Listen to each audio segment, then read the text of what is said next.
micrófono. Entendido. Tranquilos. Padre, yo estoy con cámara apagada porque estoy en el trabajo.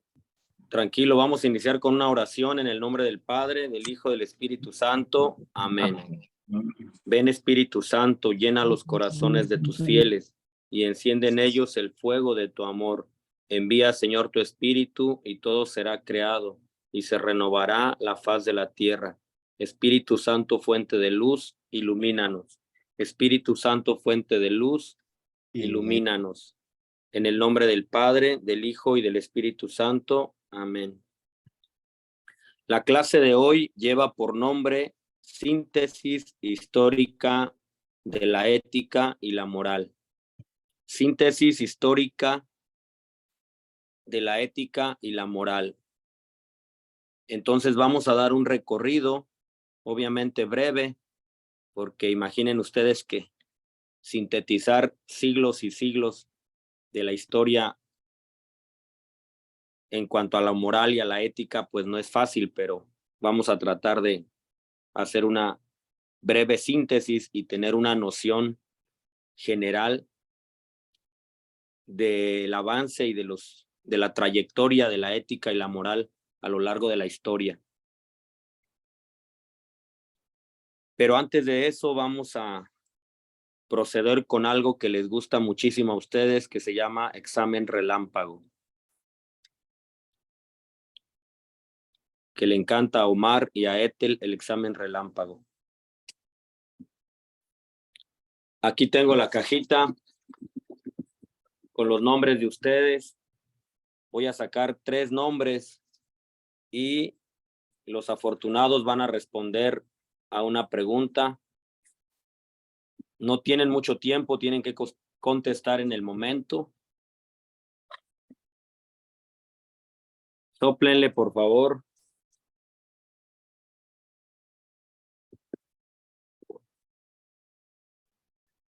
Aquí estoy sacando el primer papelito para este examen relámpago. Dice que es una persona que se llama José. ¿Quién es José?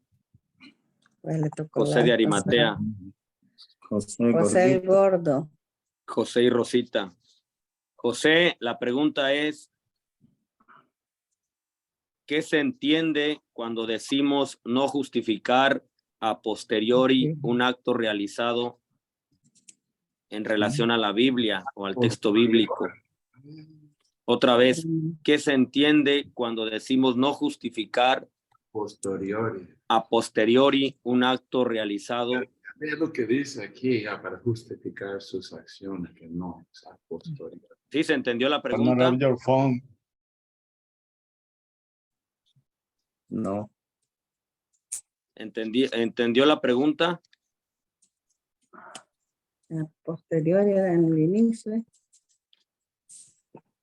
¿Qué se entiende cuando Omar tiene el decimos micrófono abierto y José lo tiene cerrado. ¿Qué se entiende cuando decimos, qué entiende usted cuando decimos no justificar a posteriori un acto realizado en cuanto al texto bíblico? Corre tiempo. Esto significa que no debemos de tomar textos de la Sagrada Familia para justificar, bueno, valga la redundancia, o sea, no justificar actos que nos vayan ¿cómo le explico? Que nos vayan a provocar disgustos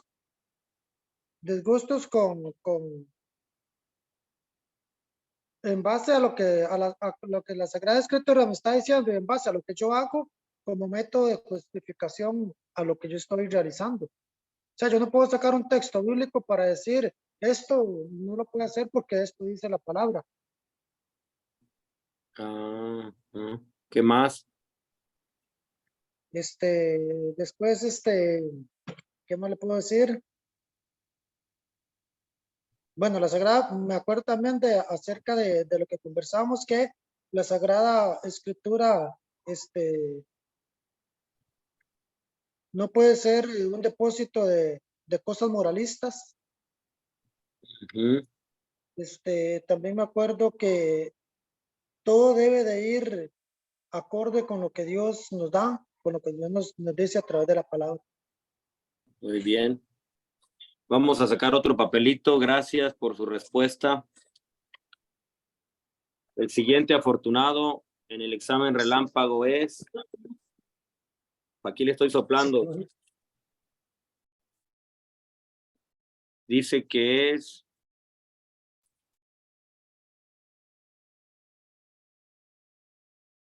una persona que se llama Zacarías. Zacarías. Ahí está presente, señor Zacarías. No vino hoy, no vino. Zacarías, ¿cómo le va? La pregunta es, desde la perspectiva moral,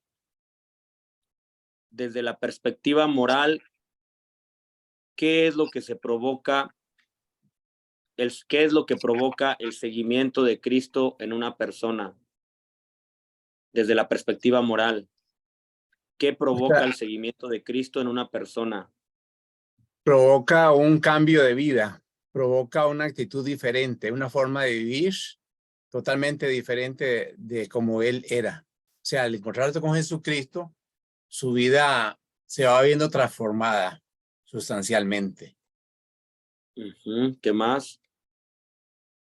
Comienza a dar frutos de vida eterna, comienza a hacer o a poner en práctica la palabra y hacer obras de caridad o pues ayudar, identificarse con el que sufre, cosas así, y no juzgar nunca al prójimo, al que está en pecado, sino más bien tratar de ayudarlo con amor, con cariño, sabiendo que también ese es su hermano y hijo de Dios.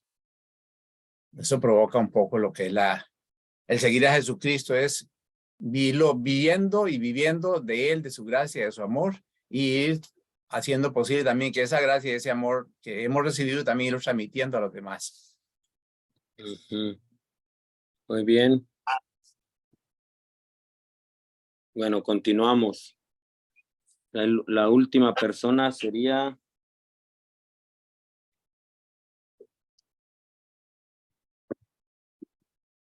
Quiero que salga alguna mujer, porque puros hombres. El siguiente sería el señor Omar. Qué afortunado, Omar. Yo no Omar, estuve en la clase pasada, así es que no se vale. ¿cómo es la vida moral de las primeras comunidades cristianas? Ay, sí me la puso, me la repite. ¿Cómo es la vida moral de las primeras comunidades cristianas según los Hechos de los Apóstoles? Bueno, para la vida moral para ellos era un seguimiento de Cristo, o sea, de lo que le había enseñado Jesús. Además, era una experiencia que tenían que vivir en conjunto. Todo lo que tenían, se lo dividían entre ellos. El que tenía más le daba al que tenía menos, y tenían una comunidad donde era más que todo para vivir la fe, el seguimiento a las normas cristianas, y no a la vida, pues, sino que conforme a lo que le había enseñado Jesús y sus apóstoles, porque ellos se reunían solamente para compartir la vivencia con Jesús y las... Ok. Ok. ¿Está bien o está mal? Vida en Al rato una les- comunión fraterna y de oración. Al rato les publico ahí su calificación. Recuerden que Esas preguntas vienen en el resumen que nos hicieron favor de publicar en el grupo. Nada más era leerlo. Sí, pero Y ya ese es el resumen mío. Muy bien, vamos a entrar directamente a la clase. Todos los demás que no se les preguntó tienen sus 10 puntos asegurados. Los únicos que corren el riesgo de perderlo son Omar, Zacarías y José. Todos los demás tienen sus 10 punticos, tranquilos. Vamos entonces a iniciar ya con la clase.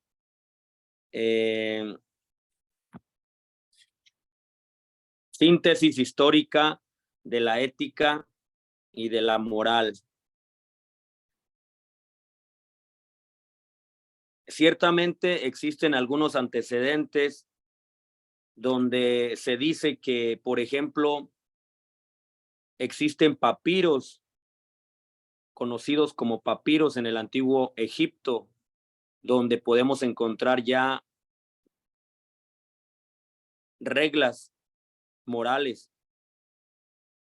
Vuelvo a repetir, algunos opinan que en el antiguo Egipto existen ya algunos papiros donde se dejan ver algunas normas morales. Sin embargo, oficialmente se considera que la ética se originó en la antigua Grecia con los filósofos que comenzaron a estudiar la ética como una parte de la filosofía. Vuelvo a repetir, aunque se encontraron algunos papiros del antiguo Egipto donde señalan normas morales, oficialmente es en Grecia con los filósofos antiguos donde surge ya los comienzos de la ética como parte de la filosofía, y desde ahí vamos a iniciar. Por ello también, desde la parte filosófica, la ética se entiende como aquella ciencia que trata del bien y del fundamento de sus valores. Vuelvo a repetir, la ética desde la filosofía se entiende como esa ciencia que trata del bien y del fundamento de los valores, filosóficamente hablando. La ciencia que trata del bien y del fundamento de los valores.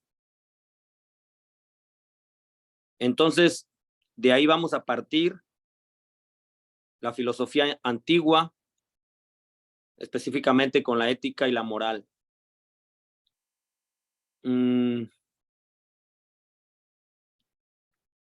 Y también mencionar que estamos hablando aproximadamente del siglo IV antes de Cristo en Grecia, para que nos ubiquemos más o menos en qué época estamos. Siglo IV, 400 años antes de Jesucristo en Grecia.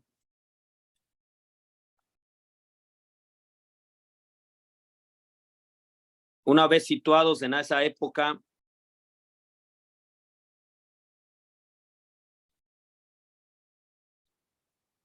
comencemos diciendo que el estudio de la conducta humana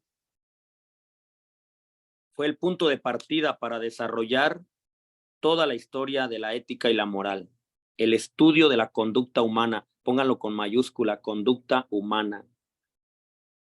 Como dicen los jóvenes, todo el rollo estuvo ahí, con expresiones muy juveniles. El rollo estuvo ahí. Cuando se empezó a estudiar la conducta humana en Grecia, ahí se empezó a desarrollar la ética y la moral. Y obviamente cuando hablamos de conducta estamos diciendo la forma de la forma de actuar, la forma de comportarse, sus actitudes, sus hábitos, la forma de ser, etcétera. Entonces, la conducta humana fue el punto de partida para desarrollar la historia de la ética y la moral. En la antigua Grecia, seguramente ustedes lo han escuchado, en la antigua Grecia pues tenemos a estos filósofos conocidos, yo diría hasta mundialmente, padres de la filosofía, Sócrates, Platón y su discípulo Aristóteles.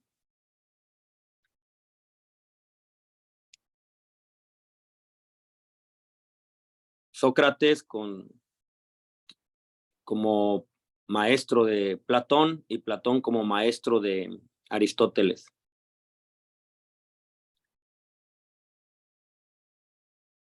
Estos filósofos se empezaron a preguntar por el sentido de lo bueno, qué era lo verdaderamente bueno. Y hago un paréntesis nada más para mencionar que era una de las preguntas que también la gente le hacía a nuestro Señor Jesucristo. ¿Qué debo de hacer para ser bueno? ¿Cómo le hago para llevar una vida buena, para portarme bien? Algunos preguntaban eso, y para ganarme la vida eterna. Bueno, cierro el paréntesis. Entonces los filósofos de la antigua Grecia se preguntaban qué era lo verdaderamente bueno, qué era lo correcto o lo incorrecto.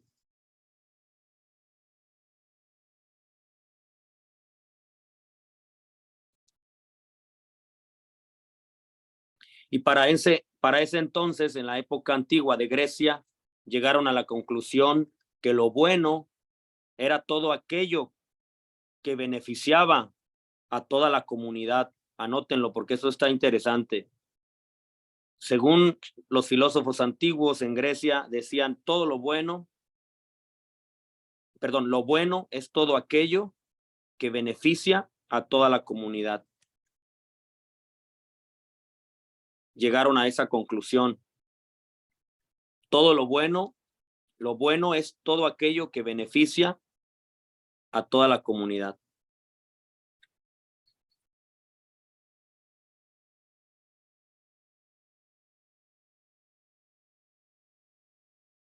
Realmente es sorprendente ver el desarrollo de la ética y la moral en cada uno de estos pensadores. Por razones obvias, no podemos abordarlos uno por uno, pero vamos a comentar algo breve sobre ellos y sobre la postura que tomaron referente a la ética y a la moral. Por ejemplo, Sócrates, él consideraba que la reflexión de sí mismo, la autorreflexión, era la actitud de búsqueda para el verdadero bien.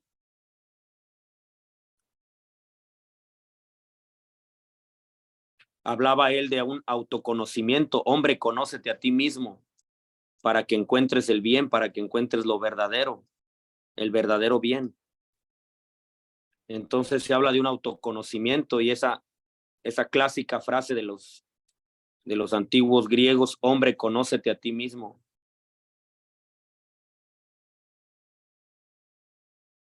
Y entonces ahí aparece una ciencia, si le podemos llamar así, o no sé, una herramienta, más bien un método, que se llama la mayéutica, con Y, la mayéutica.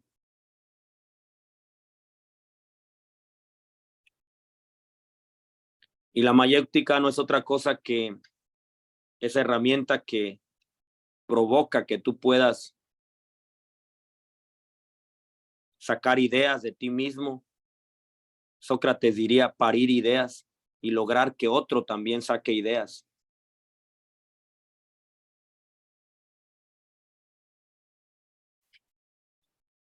Y esto mediante un diálogo, empiezas a dialogar. Por eso es que Sócrates y Platón, en su filosofía, la mayor parte de su filosofía son diálogos. Entonces, entablaban un diálogo y empezaban a sacar ideas, a parir ideas, y en base a eso obtenían un conocimiento. De hecho, algunos de nosotros todavía hacemos eso. Tú te pones a dialogar con tu hijo, con alguna persona sobre algún tema y vas adquiriendo conocimiento mientras conforme va desarrollándose ese diálogo. Obviamente hay que saber hacerlo, ¿verdad? No solamente es hablar por hablar o como dicen en México, cantinflear. No solamente es hablar como Cantinflas, sino un diálogo que provoque ideas. Y bueno, todo eso con el autoconocimiento para llegar a un verdadero bien.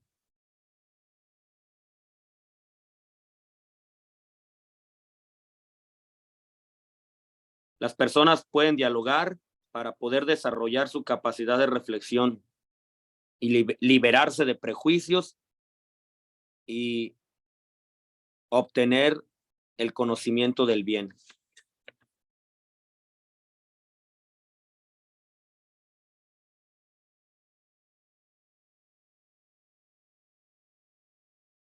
También en este punto de la historia de Grecia, la Grecia antigua, ya se comenzaba a hablar de la existencia de valores absolutos en relación a la ética. Por ejemplo, ya se hablaba del bien, se hablaba de la justicia, se hablaba de la felicidad.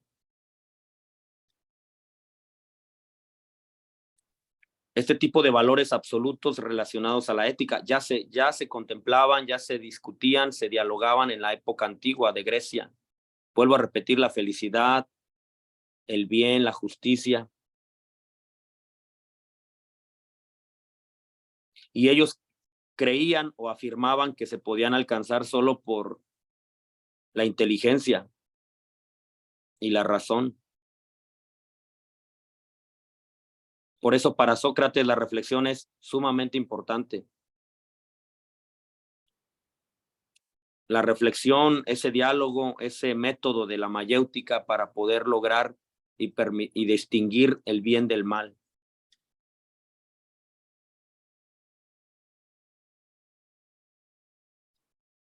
Tanto así que después Platón, más adelante Platón va a decir que solo los que tengan esa capacidad de ser filósofos, de pensar, de filosofar, están aptos para poder ser gobernantes. Imagínense qué interesante eso.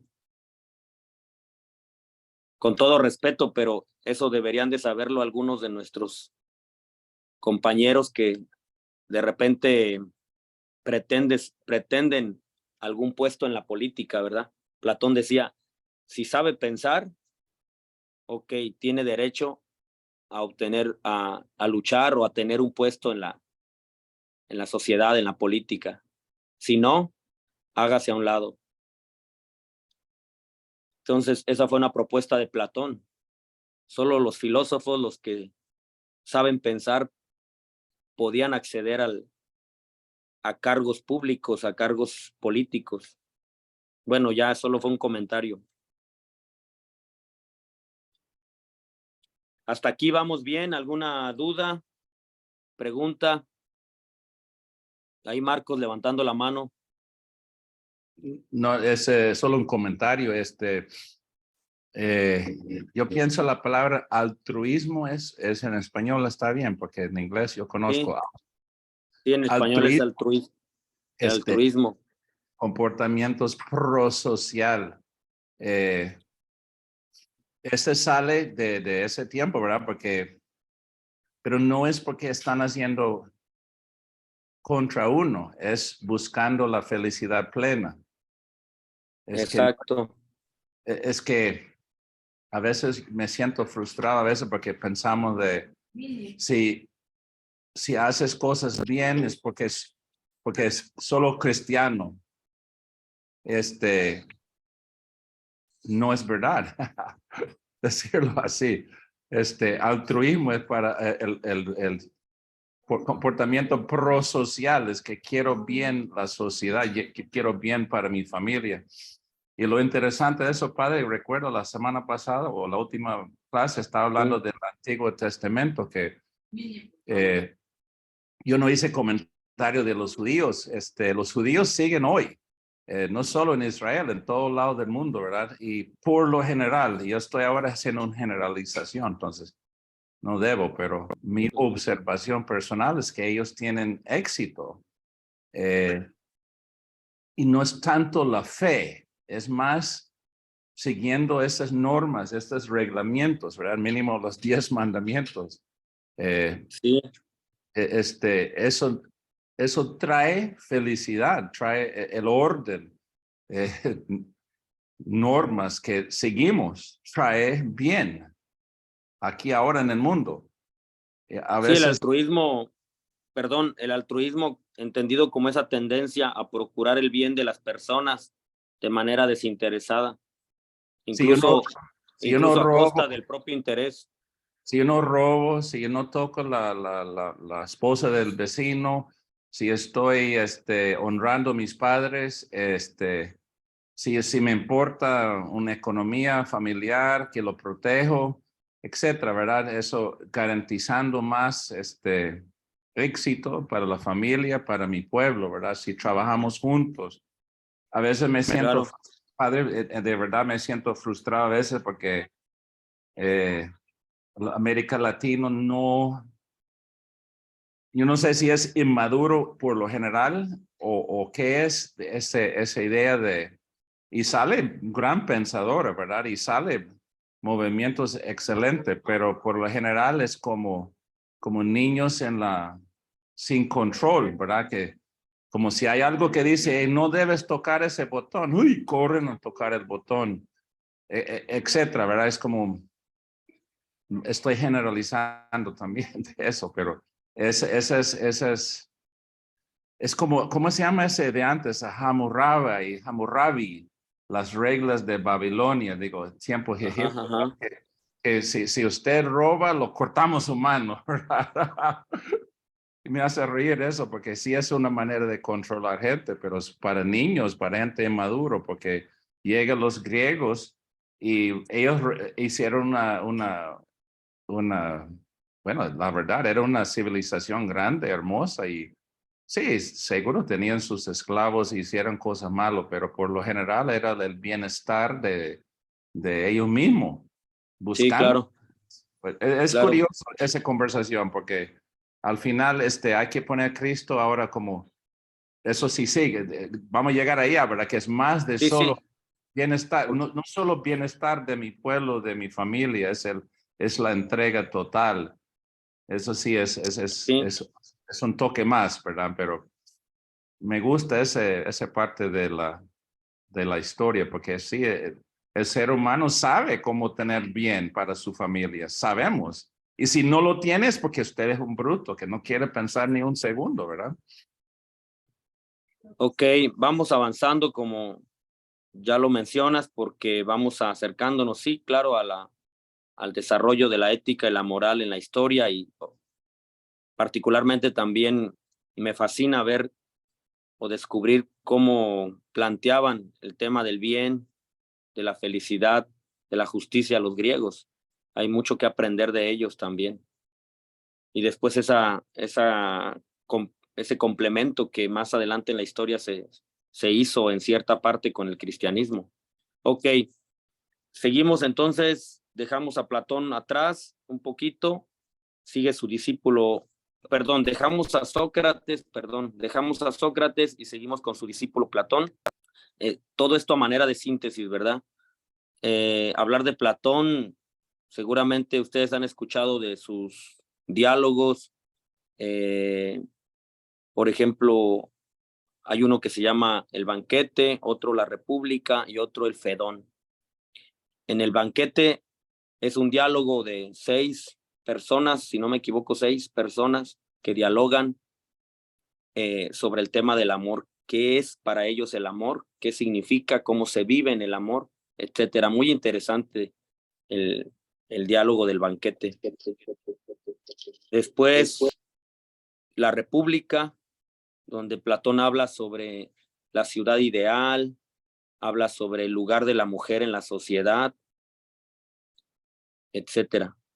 Y el Fedón, donde Aristóteles, a Platón, en el Fedón, Platón habla sobre el alma, la inmortalidad del alma, el por qué tenemos un alma, y es ahí donde aparece también el famosísimo mito de la caverna, donde los hombres están solamente viendo las sombras, pero no son capaces de salir de esa caverna, de esa cueva, para ver la realidad, el mundo de las ideas.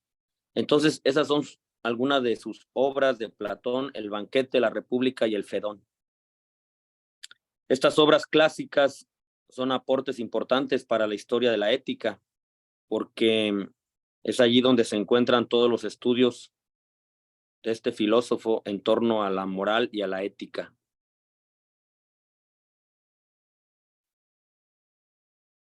Platón defiende el mundo espiritual y plantea que el hombre tiene un alma inmortal.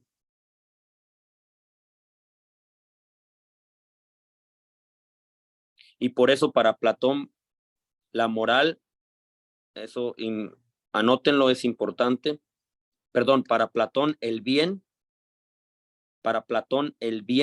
tiene que ver con el hecho de conseguir la purificación.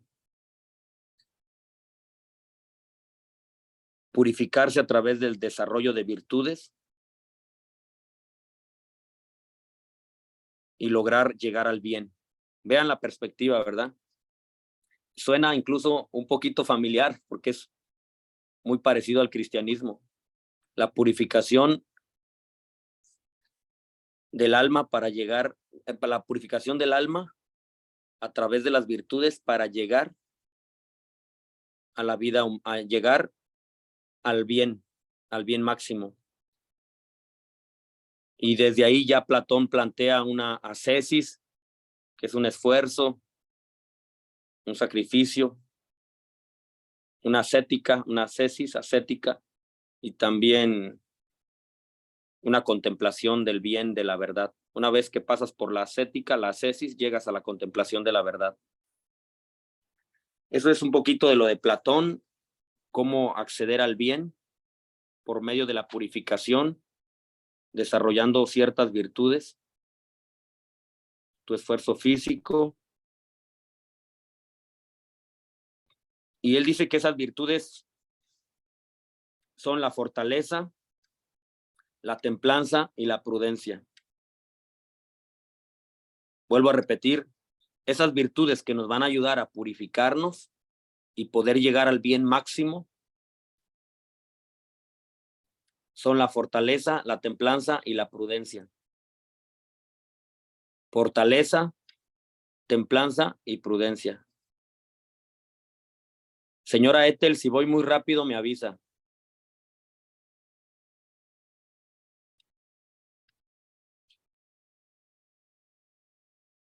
Si voy muy rápido me avisan. ¿Vamos bien o le bajo la velocidad?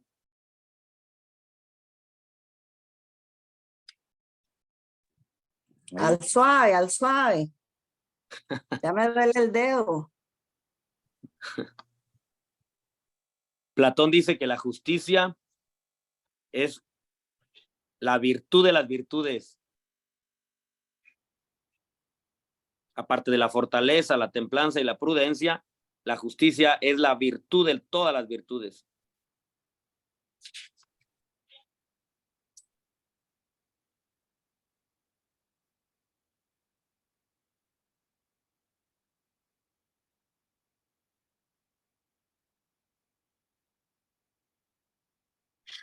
Me quedé un poquito atrasado con esa última oración, padre. Platón dice. La justicia es la virtud de todas las virtudes. Gracias. Para Platón, ¿verdad?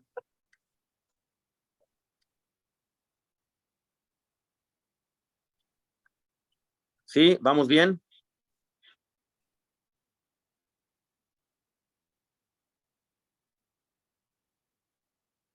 Díganme si voy muy rápido. Yo creo que sí, padre. Va un poquito rapidillo ahí. Ok. Bueno, y dejemos ya a estos señores, Sócrates, Platón, y vámonos con la época. Vamos a adelantarnos un poquito. Y Aristóteles. Y Aristóteles nada. En la antigua Grecia. Ajá, Aristóteles nada más decir que para él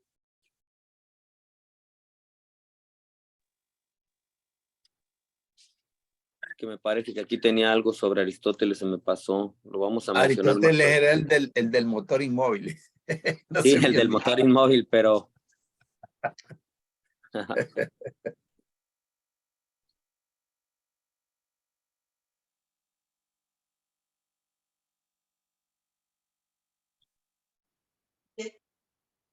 Aristóteles propiamente fue el que decía que todo lo verdaderamente bueno era lo que beneficiaba a toda la comunidad. Se me pasó decirles eso.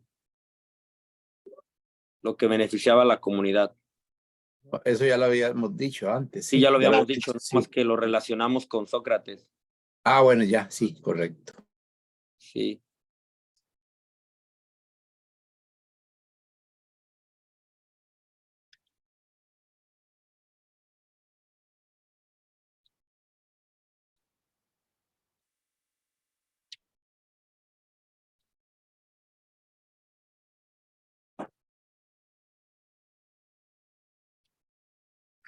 Ok, vamos a pasar al tema de la escolástica. ¿Qué es la escolástica?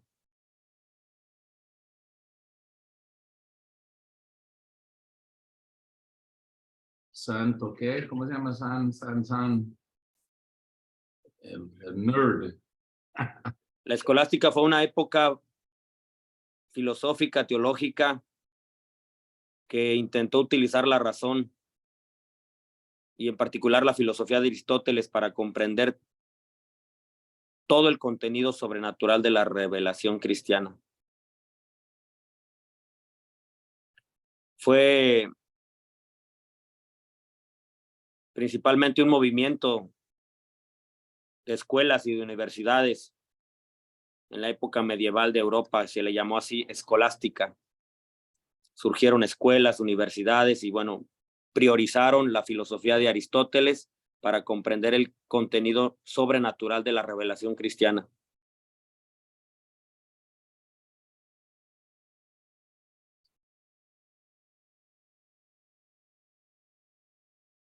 Por eso se dice que la escolástica es una de las protagonistas, de las etapas de protagonistas en la historia de la ética de la Edad Media. Y esta escolástica es una corriente teológica, filosófica, que buscó integrar la fe y la razón. La escolástica fue una corriente teológica, filosófica, que buscó integrar la fe y la razón. Y obviamente en esa época de la escolástica se lo integrar la fe y la razón, pero siempre otorgándole un lugar superior a la fe. La fe siempre por arriba, la razón queriendo alcanzarla o queriendo indagar más, llega un momento donde ya no puede más y tiene que reconocer que se debe dar acceso a la fe. Entonces, por eso siempre se le otorgó un lugar superior a la fe.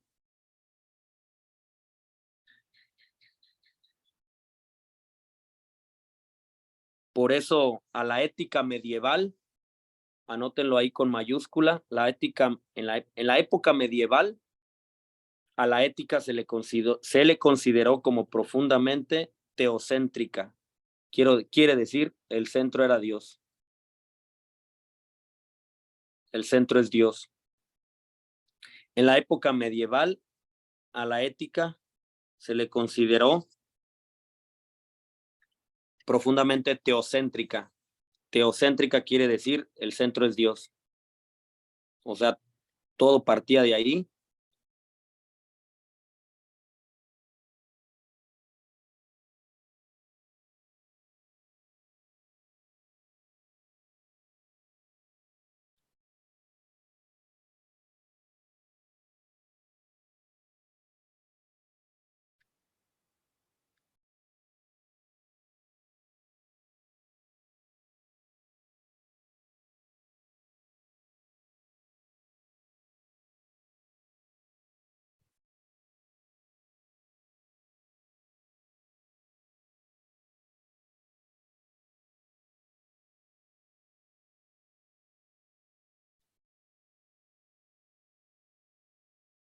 En esta instancia de la historia de la ética, además de la religión, en la ética se relacionan algunas percepciones de la filosofía clásica, como por ejemplo la concepción de que el fin de las acciones humanas es hacer el bien para ser felices. El fin, anoten eso, el fin de las acciones humanas es hacer el bien para ser felices. Estamos en la época medieval.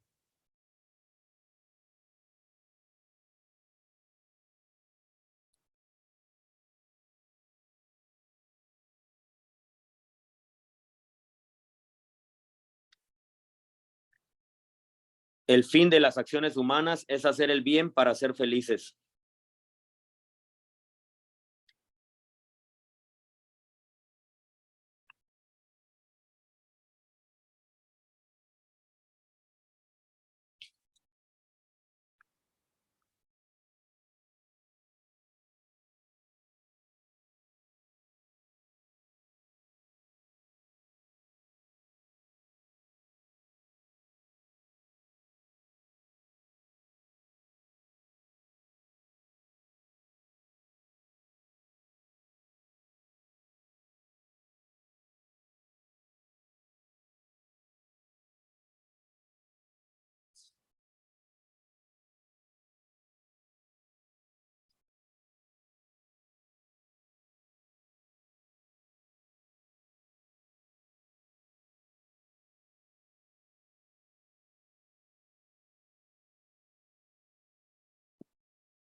Anótenlo como un dato interesante. Ahí, por favor, como una nota nada más, póngale nota.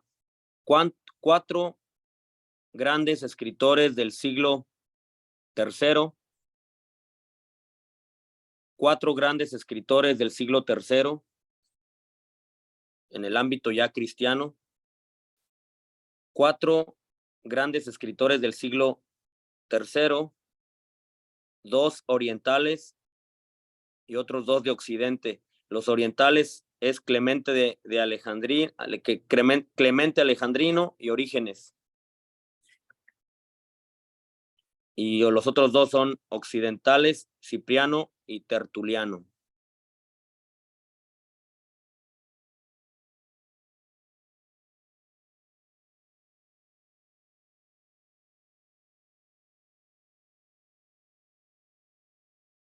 Ahora sí. ¿Me los puede repetir, padre, por favor? Disculpe.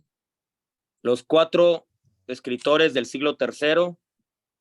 Ajá. Clemente. 2 orientales. 2 orientales, Clemente Alejandrino y Orígenes. Y los otros 2 occidentales, Cipriano y Tertuliano.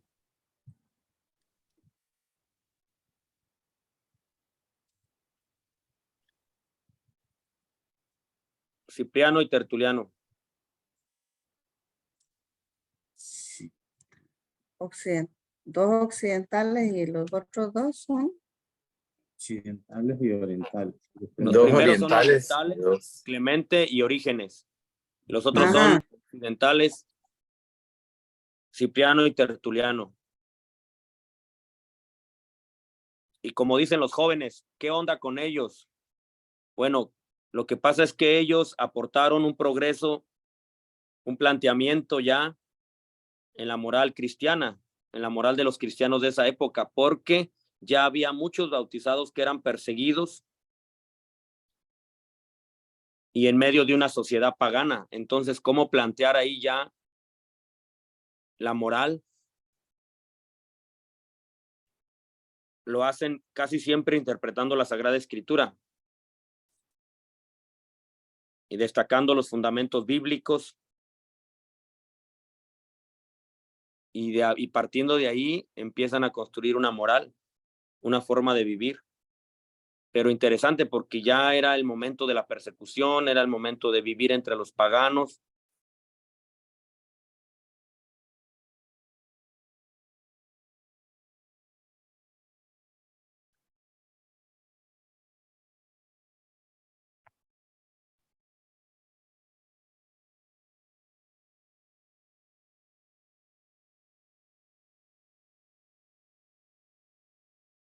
Algo interesante es que para ese entonces ya se había dejado un poquito atrás, digamos así, la influencia o la vivencia al estilo de los judíos.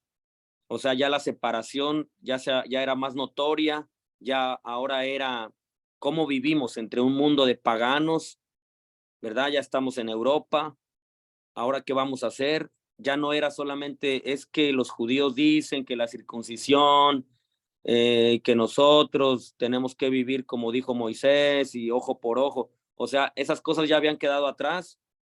Ahora los planteamientos morales eran otros, porque ya se encontraban en otras circunstancias, vivimos entre paganos, somos bautizados, somos la religión del camino, los cristianos, ¿qué vamos a hacer? Entonces, esa es la época en la que se encuentran estos personajes que ya mencionamos, estos cuatro autores, cuatro escritores del siglo III.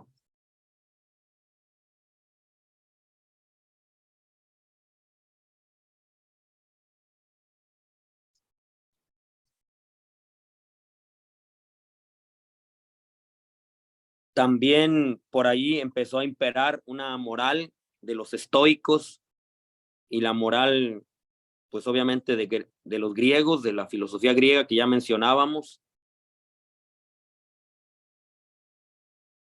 Y a todo esto, ¿qué les ofrecía el nuevo estilo de vida cristiana a este tipo de estas corrientes morales de la época? ¿Qué les ofrecía el cristianismo?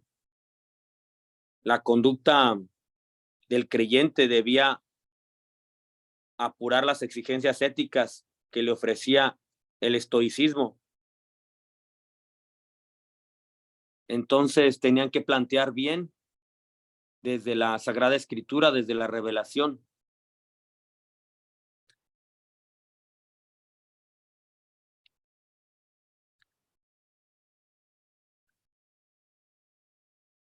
Una espiritualidad nueva.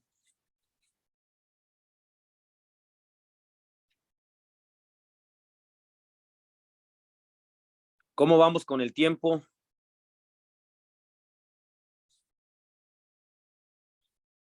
Vamos a dar 10 minutitos, ¿les parece?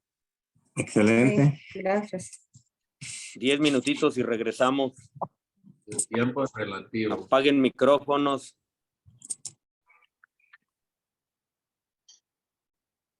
Entonces, los cristianos se enfrentaban ya a una nueva forma de vivir, al estilo de los paganos y de la moral planteada por los estoicos.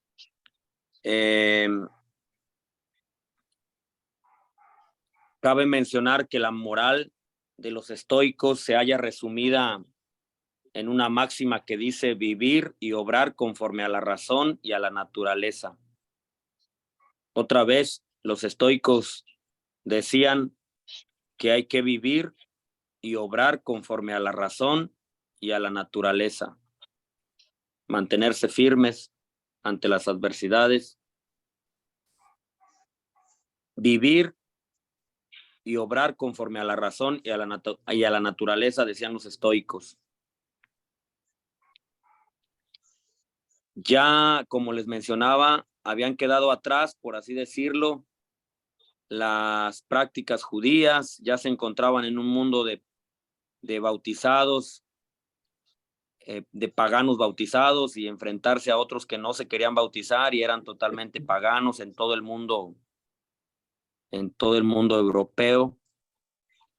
Entonces, ahí apareció un autor que ya ustedes escribieron, se llamaba Alejandro, ¿cómo dijimos? Permítanme. Clemente Alejandrino. Y entonces Clemente Alejandrino, en varios escritos y en varios libros, hablaba de las semillas del verbo que ya habían germinado con anterioridad en la civilización pagana. O sea, algo de bueno podemos obtener de ellos, tampoco es que todo esté mal y que totalmente están lejos de lo que es la voluntad de Dios. Lo estoy traduciendo con mis propias palabras, ¿verdad? Pero Clemente Alejandrino presentaba el tema de las semillas del verbo para decir algo hay de Dios en ellos, que hasta el día de hoy, pues en algunos documentos se habla de las semillas del verbo, sembradas con anticipación. Quiere decir, cuando decimos semillas del verbo, quiere decir Dios se encargó de sembrar algo en ellos, en su corazón, en su mente. Y aunque con un matiz diferente o alguna perspectiva, algún tinte cultural diferente, pero siempre ha estado Dios en el corazón, en la mente de ellos. Y bueno, ese fue el planteamiento de Clemente Alejandrino, hablar sobre las semillas del verbo.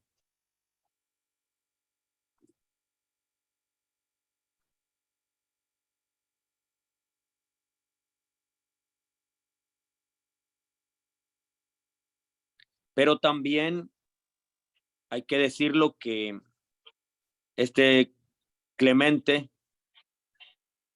principalmente mencionó o exaltó el tema del bautismo como algo máximo en la vida de un cristiano. En el momento que usted se bautiza, se convierte en un cristiano más, y sin querer ser muy presumidos, pero ahí el cristianismo llevaba la delantera, porque en una moral donde había una conversión, dejar al hombre viejo y pasar a un hombre nuevo, ese tipo de conversión superaba la moral de los estoicos, de los griegos.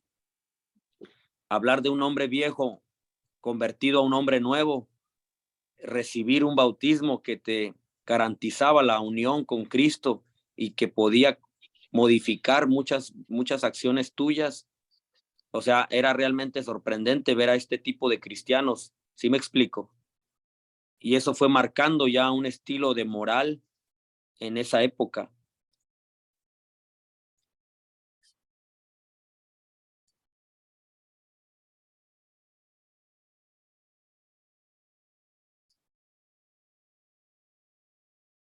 Por eso el cristiano tiene grabada en sí la imagen de Cristo. Cristo, que es el verdadero pedagogo, que enseña al bautizado un nuevo tipo de vida y de comportamiento. La encarnación del Verbo tiene repercusiones muy íntimas en la vida del bautizado. De aquí que la moral cristiana supere en perfección a la moral que practicaban los paganos. Vuelvo a repetir eso.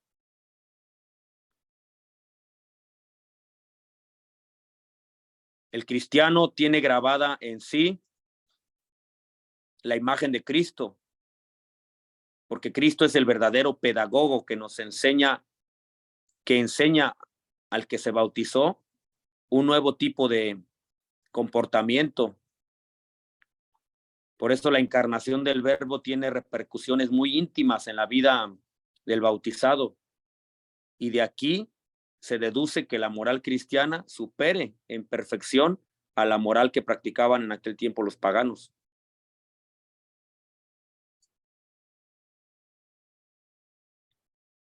A partir de estos presupuestos, Clemente Alejandrino va a exponer a lo largo de todas sus obras esta doctrina moral sobre el bautismo.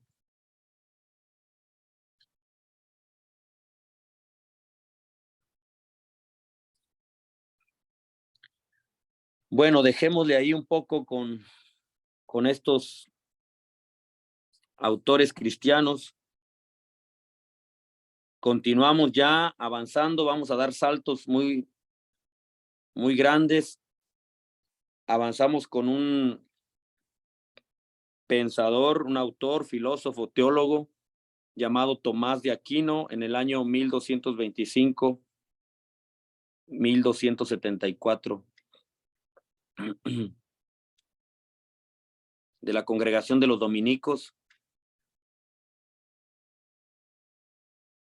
Es una de las figuras más destacadas en la época de la Edad Media y de la historia de la ética. Tomás de Aquino, Santo Tomás para nosotros, Santo Tomás de Aquino, del año 1225 al 1274.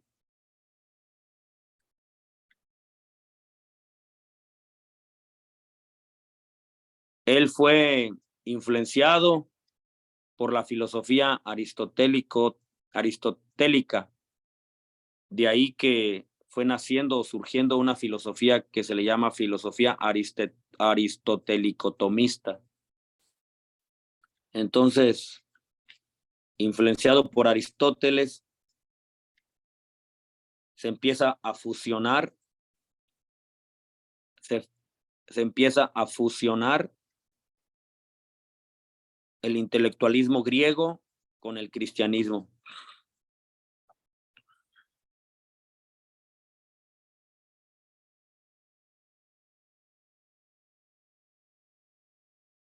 Y se empieza a establecer que la finalidad del hombre es la unión con Dios. A partir de esa fusión del pensamiento griego con el cristianismo, se establece que la finalidad suprema de todo hombre es la unión con Dios.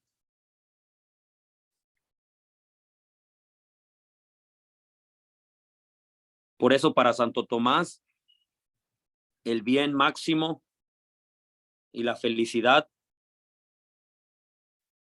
se equipara directamente con Dios, está equiparada a Dios.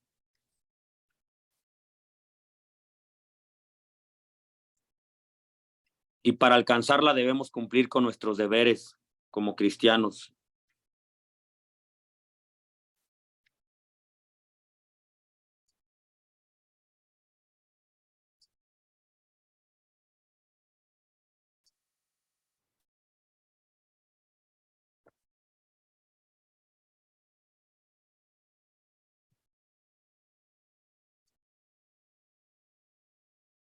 Vuelvo a repetir, para para Santo Tomás, influenciado por Aristóteles, la felicidad máxima y el bien máximo se equiparan a la unión con Dios, y para alcanzarla es necesario cumplir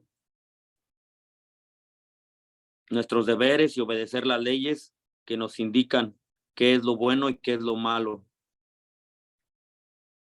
Aquí se encuentra para Santo Tomás el origen de la ética.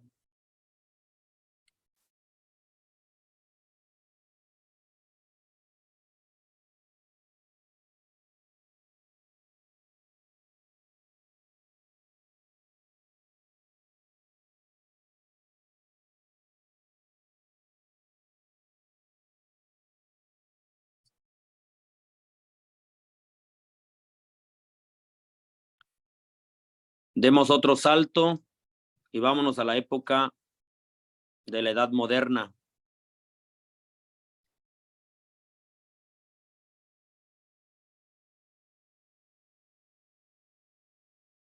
En la época de la Edad Moderna, la ética y la moral dan un giro grandísimo, un giro desde la religión que antes tenía a Dios como centro, el teocentrismo, ahora se convierte el hombre como centro. En la Edad Moderna, la historia de la ética toma un giro, da un giro desde la religión hacia el hombre como centro.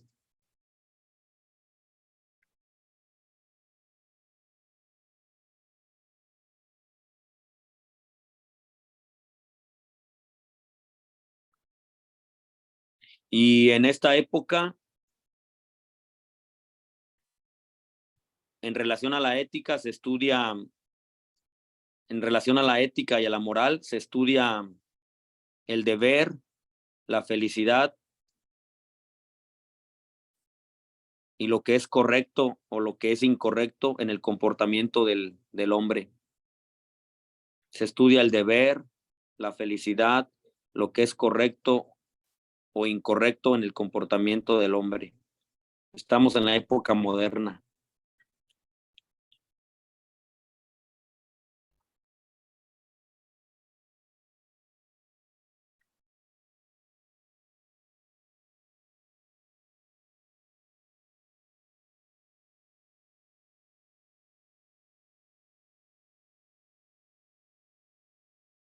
Aquí va a aparecer un señor de nombre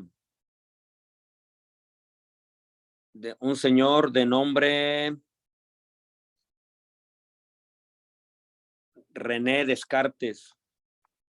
Ese famoso René Descartes, que si no me equivoco es filósofo matemático de origen francés.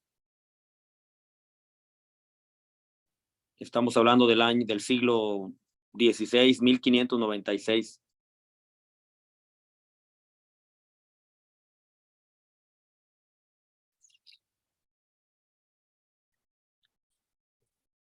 René Descartes es una de las figuras que comenzó a dejar huella en este momento de la historia de la ética.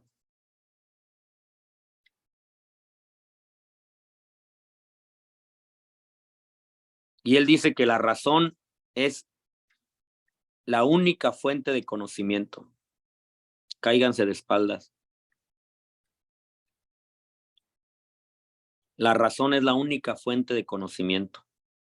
Y obviamente este planteamiento, esto va a tener muchas implicaciones, va a revolucionar muchas cosas. No hay otra fuente de conocimiento más que la razón.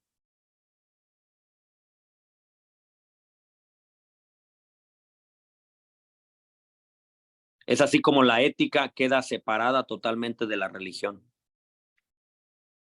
dando paso al individualismo.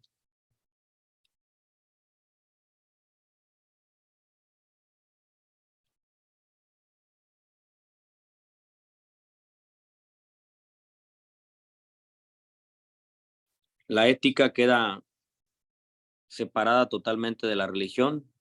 Pues sí, porque si está diciendo que todo proviene de la razón y solo por la razón adquirimos conocimiento, ya, listo. Entonces dejó a un lado la fe. Adiós, fe, se perdió. Solo nos quedamos con la razón como única fuente de conocimiento, por lo tanto queda separada la ética de la religión y nos quedamos ya con el individualismo.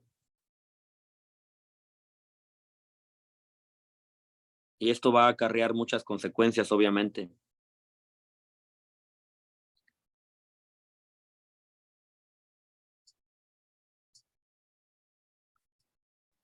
Padre, ¿por qué se Señor, quedó con individualismo? ¿Usted dice que es como resultado automático o lo que pasó? se fue dando un individualismo, sí. Pero es que los griegos no tenían problema con solo racionalizarse, porque en esa época Sí, pero, individualismo. sí, pero los griegos sí incluían el conocimiento, sí incluían el tema del alma, del espíritu.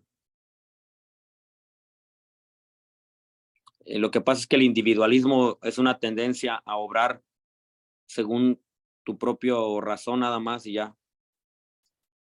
No involucras nada más.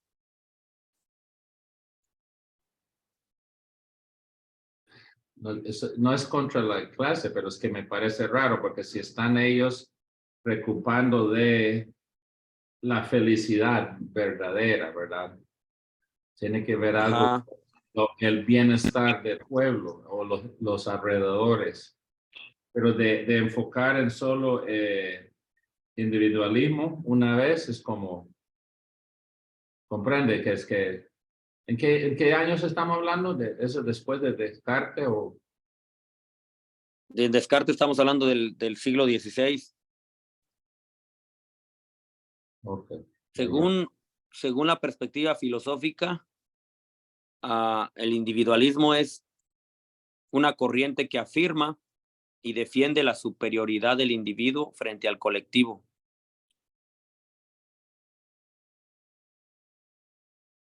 Vuelvo a repetir, es la corriente filosófica que afirma y defiende la superioridad del individuo frente al colectivo. Es que mi pregunta es porque yo lo veo hoy eso también pasando, es que hasta no estamos buscando el bien del grupo, estamos viendo el bien del mí mismo. De mí mismo, exacto. No importa qué le pase a los demás mientras yo me esté beneficiando. Eso es lo que no es hace como 500 años, usted dice, pero que también me parece hoy. Pero, Ajá. Ok.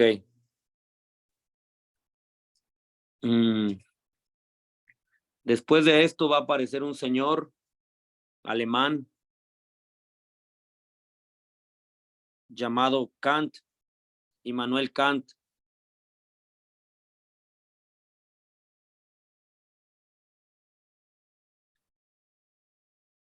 Religioso, bueno, no religioso, luterano, hombre de fe, Immanuel Kant.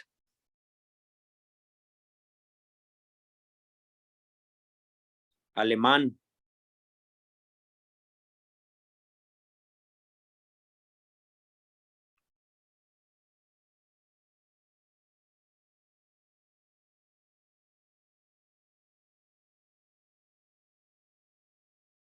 Y estamos ya hablando del siglo XVIII más o menos. 1724.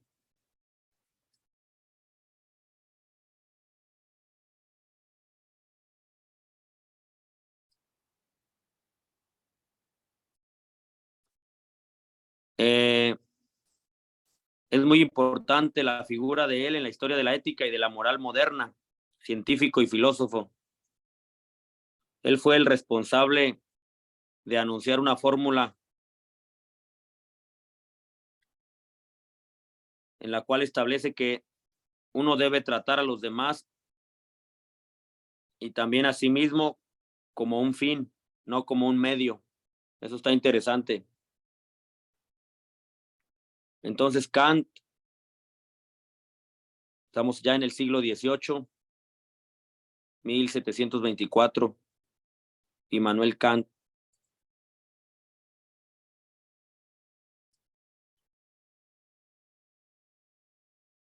Dice que fue educado con una devoción muy religiosa, muy estricta.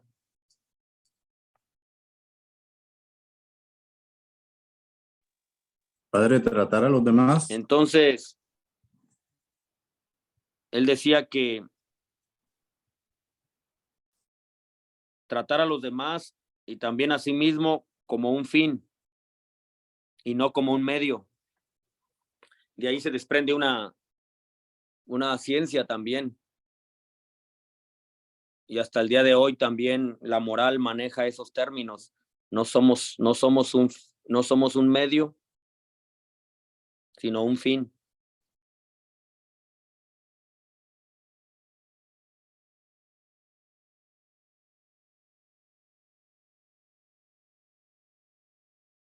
Los objetos sí son un medio, obviamente. Yo utilizo la moto, que es un medio para yo poder moverme, pero jamás de los jamases puedo decir eso de mi hermano o de mi compañero, decir lo utilizo para obtener esto. Él no es un medio, él es un fin. Y entonces eso lo dijo Kant en el siglo XVIII.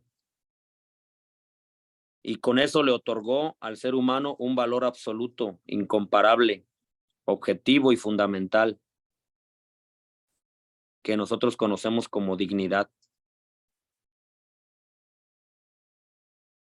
Vuelvo a repetir, con eso le otorgó al ser humano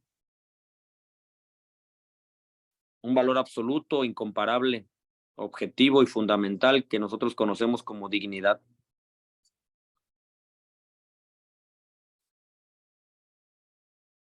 Por eso, para Kant, reconocer y respetar la dignidad de una persona es reconocer su valor único y esencial.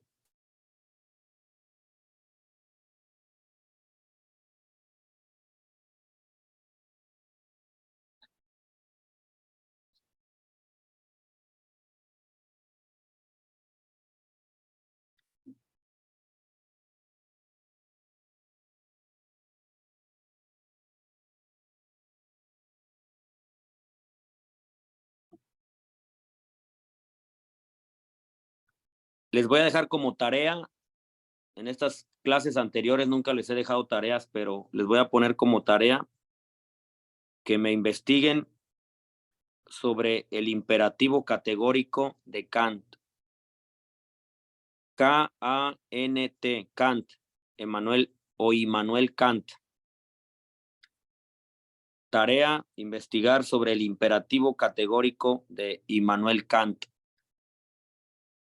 K-A-N-T, Kant. Investigar y hacen alguna anotación ahí en su libreta sobre el imperativo categórico de Immanuel Kant.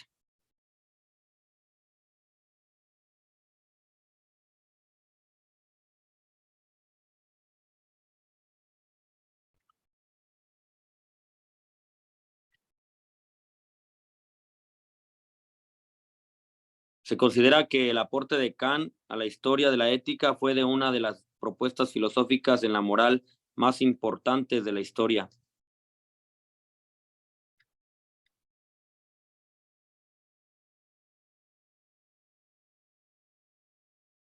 Recordemos que estamos en un recorrido, una síntesis histórica de la moral y de la ética en la historia, ¿eh? Por eso es que estamos viendo algunos autores, pero obviamente ya la clase pasada veíamos los fundamentos de la moral cristiana, que sabemos cuáles son, pero sí conviene tener una noción general de cómo se ha desarrollado históricamente la moral y la ética.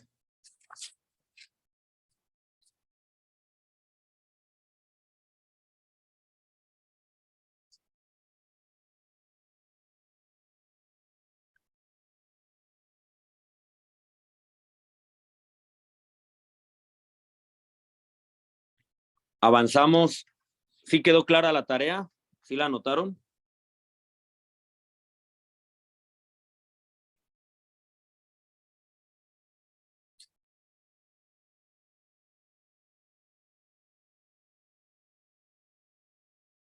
Avanzamos con la ética en la edad contemporánea. La ética en la edad contemporánea. Ya estamos hablando del siglo XIX.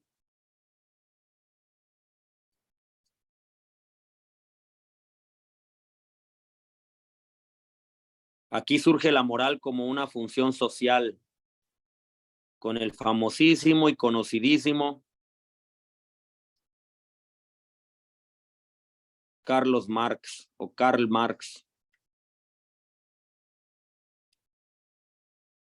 La moral como una función social.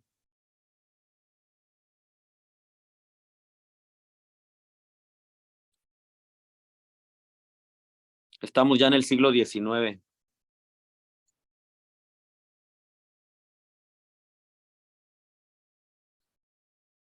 Según Marx, a cada clase social le correspondía un conjunto de creencias morales específicas.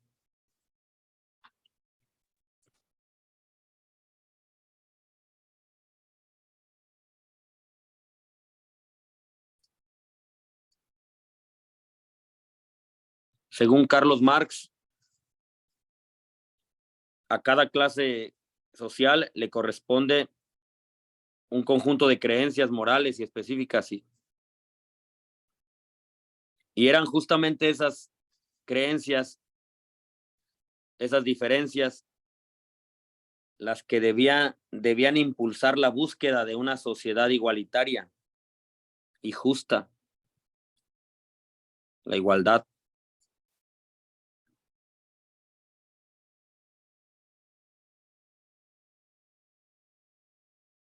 Entonces, en esas diferencias era justamente donde se debía de impulsar la búsqueda de una sociedad igualitaria y justa.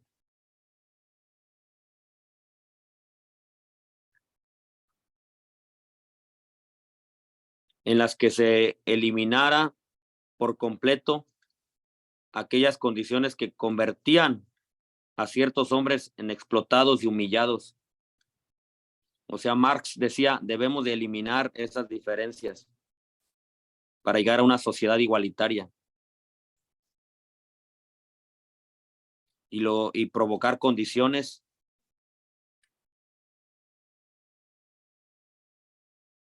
que eviten que los hombres sean explotados y humillados.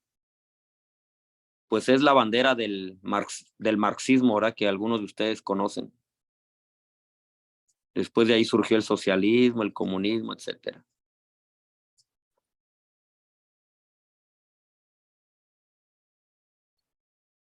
Para resumir este momento de la historia de la ética, según la ética marxista, la transformación moral del mundo era una mentira si no se enfocaba en corregir las condiciones injustas, según Marx. Si queríamos transformar el mundo, teníamos que corregir esas condiciones injustas e inmorales que acechaban a los grupos de hombres abandonados, de los pobres. Eso fue una tremenda revolución, que hasta el día de hoy sigue pegando.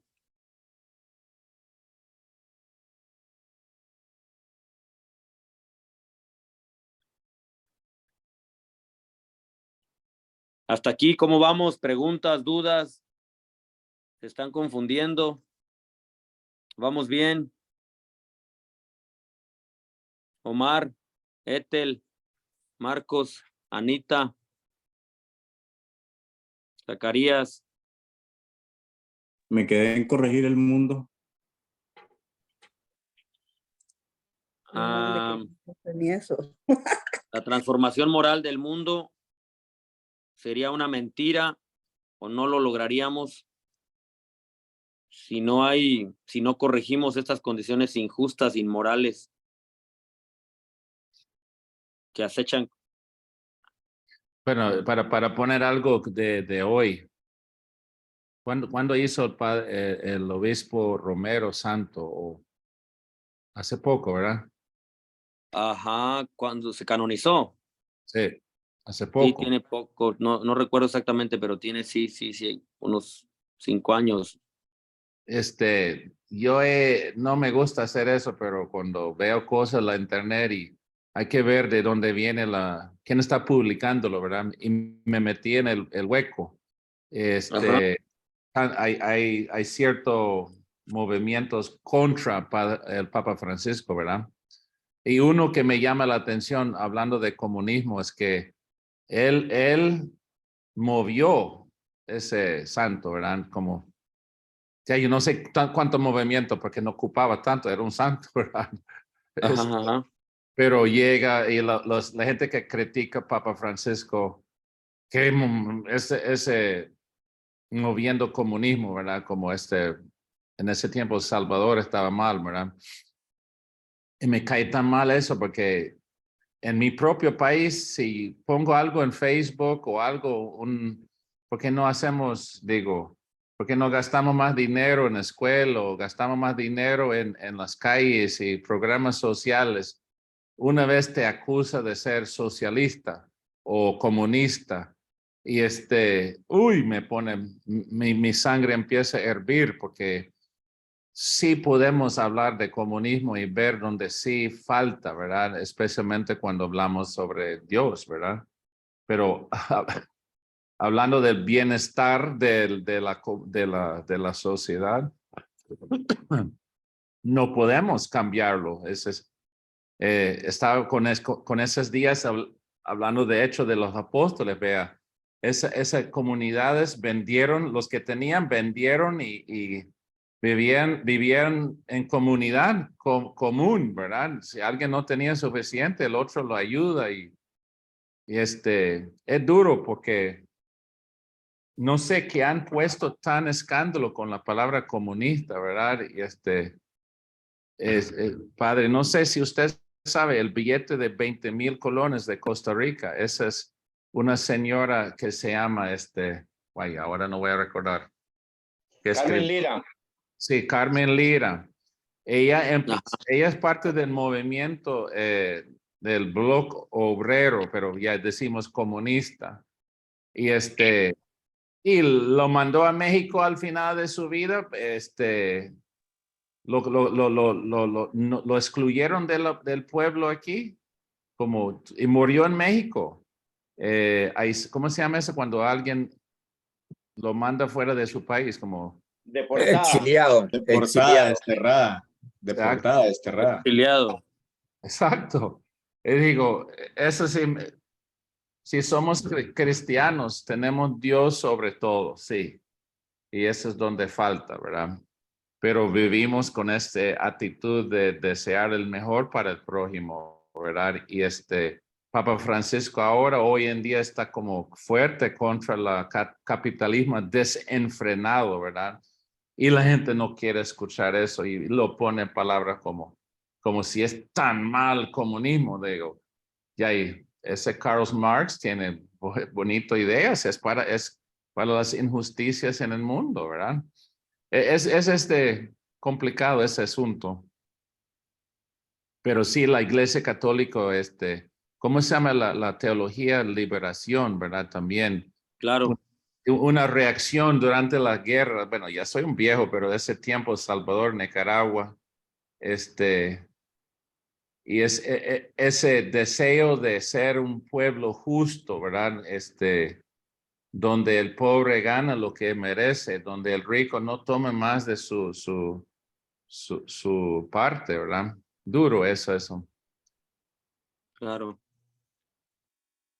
Y ahora ustedes en México tienen como presidente, dice socialista, ¿verdad? No lo veo tampoco, no está haciendo nada bien para la sociedad, ¿verdad? No sé, no estoy al día con México. Sí, también comentarles que en ese pasaje de los Hechos de los Apóstoles, donde la comunidad compartía todo lo que tenía, como decías, mencionabas ahorita, vendían terrenos, se compartían todo, no había entre ellos alguien que pasara una necesidad porque compartían todo y miraban las necesidades de uno y de otro.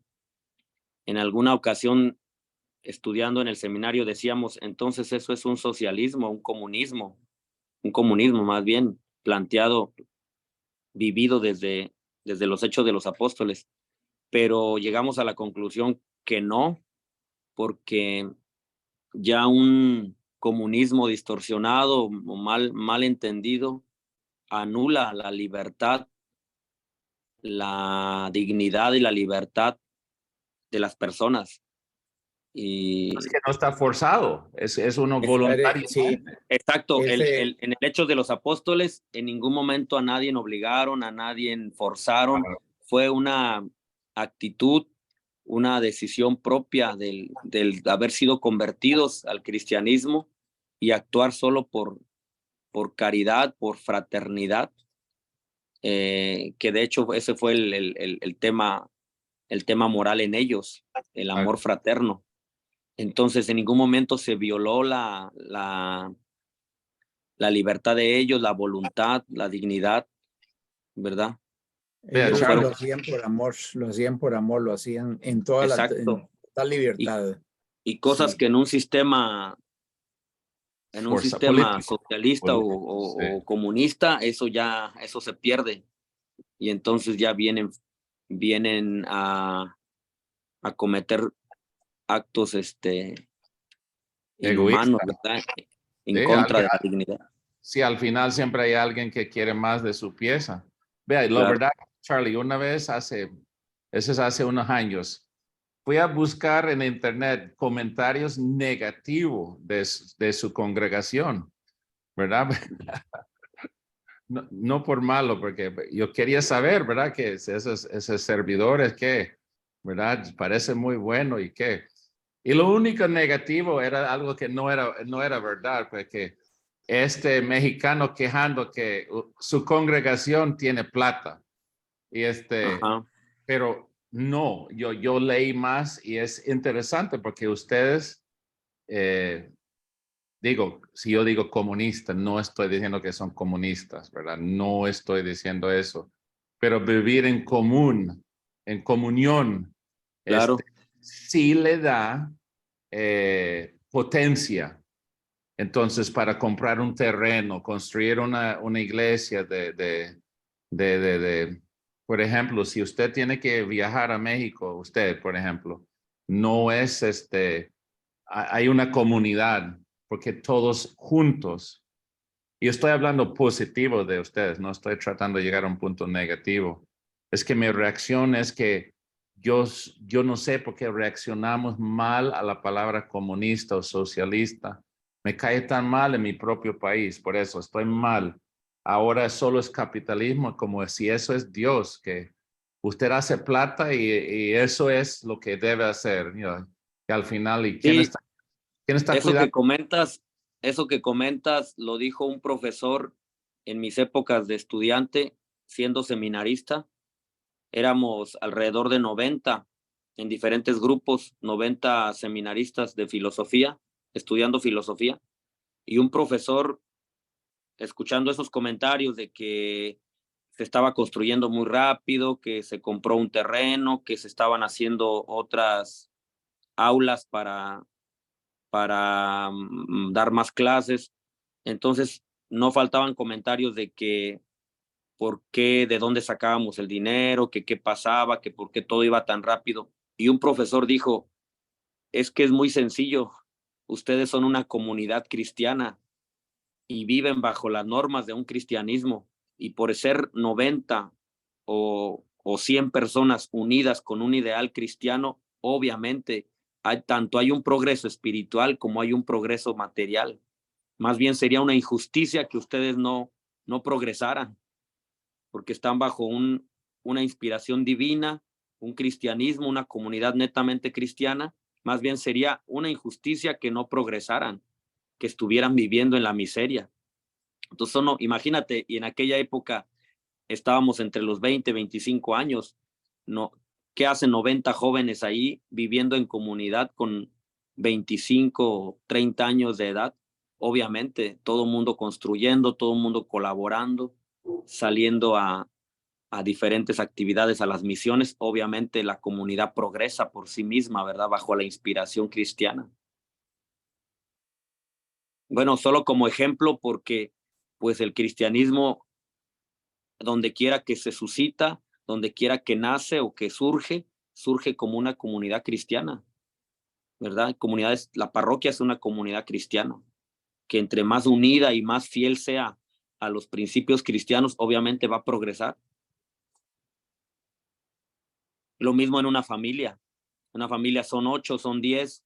Entre más, cuanto más vivan conforme al estilo cristiano, unidos en comunidad, obviamente crecen y progresan, tanto espiritual como material.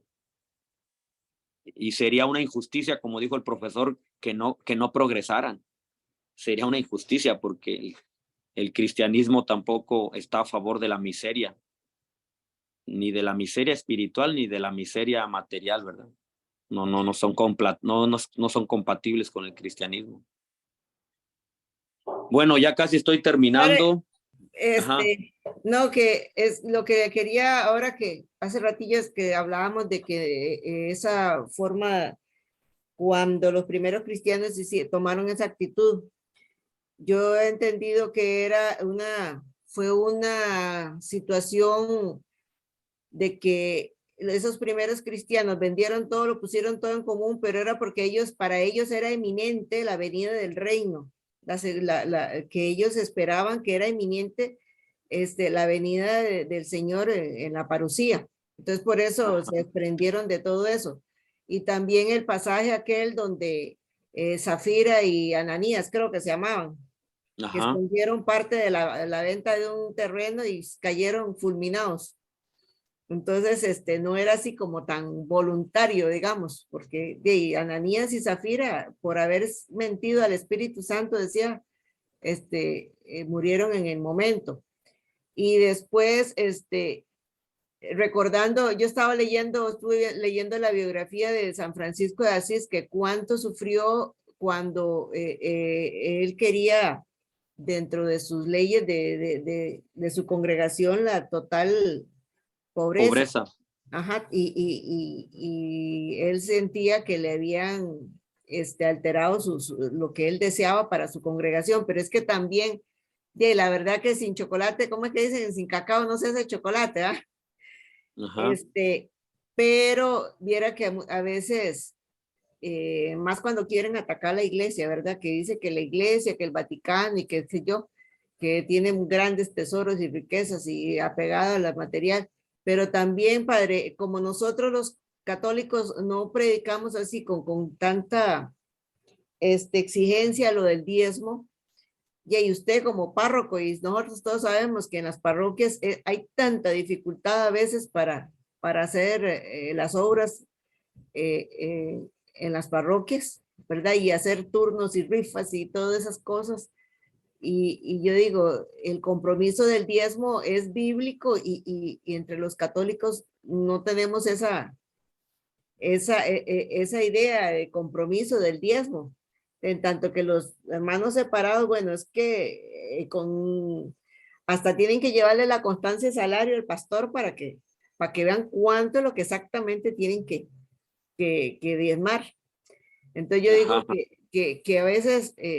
ya el otro lado es eso, ¿verdad? Que a veces cuando uno va a hacer alguna actividad, yo me he topado gente y yo sé que los compañeros a veces, mejor dijeran a uno que no le dan nada, pero se ponen a criticar que para qué andamos pidiendo si la iglesia tiene grandes tesoros y no sé qué y no sé cuánto, ¿verdad? ¿No? Yo sé que algunos han tenido tal vez esa experiencia y falta mucho publicar perdón.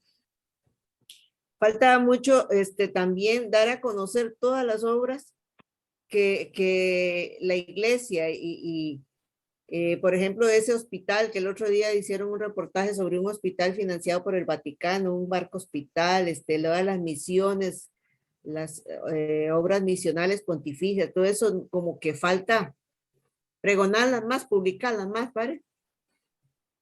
Pero entonces... Eso es Papa Francisco ahora, porque él cambió, pero no estamos viendo los resultados. El Banco Vaticano, él lo puso mucho más transparente. Y yo digo, por ejemplo, algo tan sencillo, yo prefiero que gente como Ana Singh es el encargado del banco del parroquia tal Nosara. Yo confío más en usted que cualquier, diocesano, pero ya no voy a decirlo. Mi comentario también hablando de los misioneros servidores de la palabra, igual, ellos toman el voto de pobreza. Charlie no puede tener nada, bueno, unas camisas y seguro la guitarra, ¿verdad? O aparte de eso, no, ¿verdad? Pero al final, tampoco no hay alguien que está encargado en su congregación, es una congregación, hay varias personas, no sé, no conozco exacto quién, pero no es una persona encargado, porque con es el mismo que el comunismo en Rusia, porque al final eran unas cabezas sucio, ¿verdad? Claro. Si la cabeza es sucio, el cuerpo sucio. Pero si usted va a México con esa congregación, no es el Luis Butero, se llama su jefe, no es él que lleva la cuenta, ¿verdad? No sé cuántas personas hay en la comité económico de su congregación, padre. Sí, se le llama consejo general, se le llama. ¿Y cuántas personas hay ahí? Son alrededor de 8 personas. ¿Verdad? Entonces, no. Más la cabeza, que es el superior general, sí. Sí, pero él no puede escribir un cheque y llevar toda la plata. ¿O sí? No. No. Bueno, también para no perdernos y no divagar en otros puntos, No, es también importante. decir que, bueno, meternos al tema de espiritualidades, de congregaciones, que la Iglesia Católica tiene cientos y cientos de congregaciones, tanto femeninas como masculinas, bueno, no perdernos tanto también en eso, ¿verdad? Y en el tema también de comunidades cristianas, tanto si son grupos laicales como si son parroquias, etcétera, pues sin duda hay un sinfín de detalles, de situaciones que pudieran ser contrarias al cristianismo, como pudieran ser muy afines al cristianismo, ¿verdad? Muy apegadas a lo que nos pide el Señor en el Evangelio. Pero con todo y eso, no olvidemos que la propuesta cristiana en los Hechos de los Apóstoles y en los Evangelios siempre será el mejor modelo para vivir, tanto si es una comunidad pequeña, es una comunidad ya autorizada por el Vaticano, si es una parroquia, si es tu familia, el modelo siempre estará ahí en los Evangelios, en los Hechos de los Apóstoles, vivir. De hecho, esa era la respuesta para el examen relámpago, ¿verdad? Dice que la comunidad, cómo vivía el estilo moral, la comunidad cristiana en los Hechos de los Apóstoles, no lo vivía de manera narrativa, o sea, no eran cosas narradas nada más. Ven, te voy a contar lo que pasa. Eran cosas vividas que realmente ellos las estaban cumpliendo al pie de la letra, se esforzaban por cumplirlas, ¿verdad? Si el Señor dijo que ayudáramos, ok, vamos a ayudar. Si el Señor dijo que rezáramos juntos, ok. Si el Señor dijo, entonces eran cosas realmente vividas, fraterna. El tema moral de ellos era la fraternidad y vivir su Pero así bautismo. debemos ser también nosotros. Vivir Eso es como tal actual, su eso no bautismo. pasa. Vivir como tal su ser de bautizados, ¿verdad? Y repito, ya en meternos en temas de congregaciones religiosas, de parroquias, de grupos, pues ya eso es también ya cosas también muy, muy particulares que de cara a Dios, cada quien va dando también respuesta, ¿verdad? Pero Va debemos entregando, vivir, cuentas, como dicen. debemos vivir como la parrusia viene mañana igual. Eso, hemos perdido el fervor. ¿No? Claro. Yo, Anita, yo no vivo como mañana Cristo viene. Y eso es donde hemos perdido este fervor. Eso sí. Bueno, vamos a terminar ya casi porque Padre, ¿para cuándo es la tarea? para la ya siguiente clase o me la mandan a mi WhatsApp personal también. No es muy extenso, solo investigar cuál es como dijimos, el imperativo categórico de Kant en cuanto a la ética. Ok. No es muy difícil. Ok, terminamos ya, dejemos ahí a Marx, querido, Que descanse, ¿ah? que descanse. Vámonos con el siglo XX. Solo terminamos con un autor que por cierto fue uno de los de los autores que inspiraron en gran parte al Papa San Juan Pablo II. Este autor se llama Max Scheler. Max Scheler, alemán también, mucho alemán. Después les voy a pedir que investiguen por qué tanto alemán. Padre, escriba ahí en el, ¿cómo se llama? En el chat. Max, ¿Cómo se deletree, pues? M-A-X, Max, así como se escucha Max. Scheler, S-C-H-E-L-E-R, Max Scheler. S-C-H-E-L-E-R,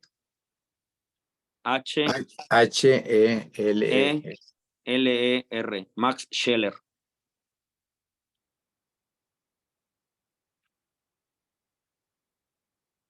Filósofo alemán.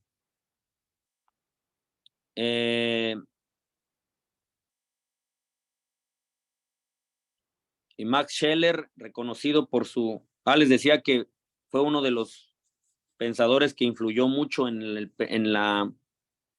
pensamiento de San Juan Pablo II. Max Scheler, con el tema de la axiología que es la ciencia que estudia los valores.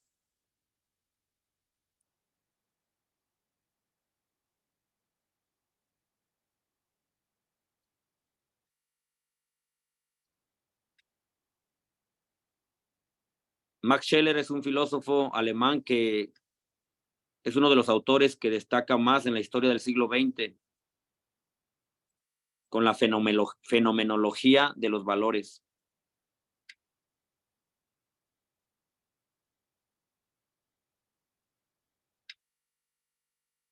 Según Scheler, nosotros tenemos un conocimiento previo que nos permite identificar lo bueno y lo malo y elegir cómo actuar. Según Max Scheler, nosotros tenemos un conocimiento previo que nos permite identificar lo bueno y lo malo y elegir cómo actuar.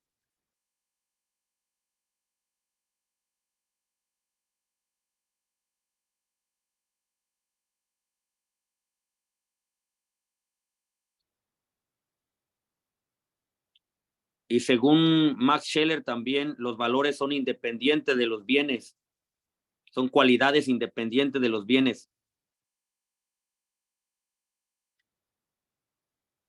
Y se estructuran según dos categorías fundamentales.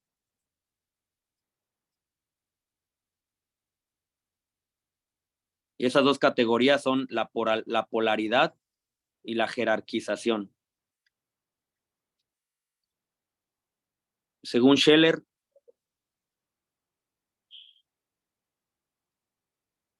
los valores son dos cualidades independientes de los bienes y se estructuran según categorías fundamentales, que son la polaridad y la jerarquización.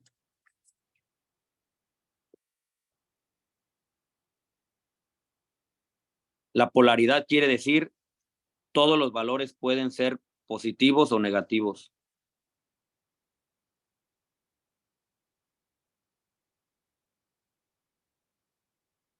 Está muy interesante el tema de la axiología de los valores, según Scheler. Después, si quieren ustedes investigar por su cuenta. Repito, la polaridad quiere decir todos los valores pueden ser positivos o negativos.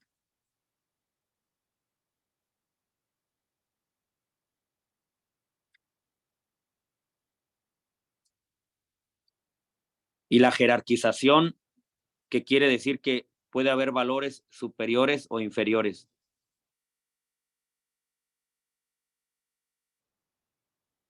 La jerarquización quiere decir que hay valores superiores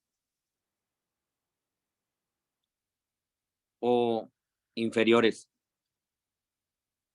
Por ejemplo, cristianamente, les pregunto, ¿hay algo más, cristianamente hablando, hay algo más alto, si hablamos de jerarquización de valores, ¿hay algo más alto que el valor de la vida? Pregunta, a ver quién me responde, se gana un puntico. ¿Habrá algo más alto que el valor de la vida? O sea, No. tú puedes, luchamos por la vida, pagamos para que el niño se cure porque es la vida del niño. Meten a la cárcel a alguien porque le quitó la vida a otra persona. ¿Habrá algo más alto que la vida cristianamente hablando? Yo creo que no, padre. Al que me responda se gana un puntico. Que para los cristianos, padre, es el alma, el valor supremo de nosotros. El alma. ¿Quién da más? Amor, El amor. porque puedes entregar. Tibio, Marcos. Pues si yo entrego mi vida para otro. ¿Habrá algo más valioso que la vida? Y Jesucristo entregó la vida, entonces quiere decir que hay algo más valioso que eso. el Padre, el reino celestial. El Padre, el reino. Tibio, Omar. Se quiere ganar un puntico. Ahí llegamos a la meta. De lo máximo El sería reino de los cielos. la visión beatífica. ¿Hay algo más valioso que la vida? El reino de los cielos. Hay un salmo que dice, Señor, tu gracia vale más que la vida. Siempre me ha dejado pensando eso. Tu gracia vale más que la vida. ¿Habrá algo más valioso? La vida de por sí es valiosa, pero ¿habrá algo más? La gracia de Dios. Nuestro profesor de ética y moral en el seminario nos decía que después del gran valor que tiene la vida aquí en la tierra, el otro valor se llama vida eterna. Perder la vida eterna. Exacto. Fue lo que dije yo. Pero Por eso es lo los que ejemplos. yo le dije, la visión beatífica, o sea, vivir en la presencia de Dios. Pero Es vida literalmente eterna. la respuesta es vida eterna. Sí, pero esa es lo que se denomina visión beatífica, la presencia en la presencia de Dios. Sí, pues también que el alma, ya bueno, ya lo más allá de este mundo terrenal. Reparte el punto entre todos ahí, una centésima, 10 milésimas para cada uno. 10 puntos todos. No, yo pensaba Bueno. en eso, que como dice nuestro Señor, hay que cuidar el alma y no la vida. No es solo Para la vida eterna. No es solo la vista de Dios, porque hasta Judas tenía esta vista. Es permanente. Sí. Entonces sería cuando es permanente que sería vida eterna. Ahora, no nos confundamos, realmente la vida aquí terrenalmente hablando, obviamente el valor es sumamente alto, demasiado alto, ¿verdad? De ahí se fundamenta la dignidad, de ahí se fundamenta el esfuerzo, la lucha, todo, ¿verdad? La vida como tal está por arriba de otros valores, el valor de un gatito, el valor de una silla, el valor de un carro, el valor está sobre eso, por encima de eso. Sin embargo, para un cristiano hay algo más, todavía más alto que ese valor, que es la vida eterna, ¿verdad? Que nos puede llevar incluso a entregar o a gastar esta vida terrenal que tanto queremos y tanto vale por aquella que se llama eterna, ¿verdad? Despreciar esta vida por la vida eterna. Sí, para un cristiano. Ok, termino ya. Entonces, en la jerarquización de los valores, cada valor puede ser inferior o superior. Y entre ellos, como un inciso A, se encuentran los valores del agrado, lo dulce, lo amargo. Inciso B, se encuentran los valores vitales, lo sano, lo enfermo. Inciso C, A, B, C, los valores espirituales, lo santo, lo profano. Entonces, 3 incisos en la jerarquización de los valores, 3 incisos. Inciso A, valores de agrado, dulce, amargo. Valores vitales, sano, enfermo. Valores espirituales, santo, profano. Voy muy rápido, ¿verdad, Ethel?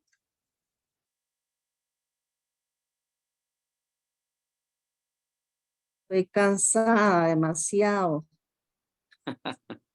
Viera el enredo que llevo aquí. En la jerarquización de los valores, Sí, inciso A, valores del dulce y agrado, amargo. dulce, del agrado. dulce guión amargo. Ajá. Inciso B, Y el valores B, vitales. Inciso B, vitales. valores vitales. Sano, enfermo. Ajá. Sano, enfermo. Inciso C, valores espirituales. Ajá. Santo, santo o profano. Santo o profano. Espirituales. Espirituales. Sí. No es carne chancho donde chino agridulce con salsa agridulce, no es. No, dulce. Bueno, ahí terminamos con ese recorrido histórico. Algunas cosas se me pudieron pasar. La historia realmente es muy, muy extensa. Igual ustedes pueden investigar por otras fuentes, complementar la clase que yo les comparto. Sí hay muchos aspectos, todavía muchísimos autores que se nos quedaron por fuera, pero pues un breve recorrido de la historia de la ética, la moral, una síntesis histórica de la moral y de la ética, sin perder de vista la moral cristiana, como ya lo vimos en la clase pasada. Solo esto nos ayude a tener una noción general, ¿verdad? Muy bien. Bueno, sí, padre, porque yo lo que veo es eso, digamos que cuando hablamos de moral, hablamos de algo más general, que involucra no solamente a aquellos que creemos en la moral en la cual Dios es la fuente, sino la otra, digamos, de aquellos que dan valor a otras fuentes como fuentes de moral, ¿verdad?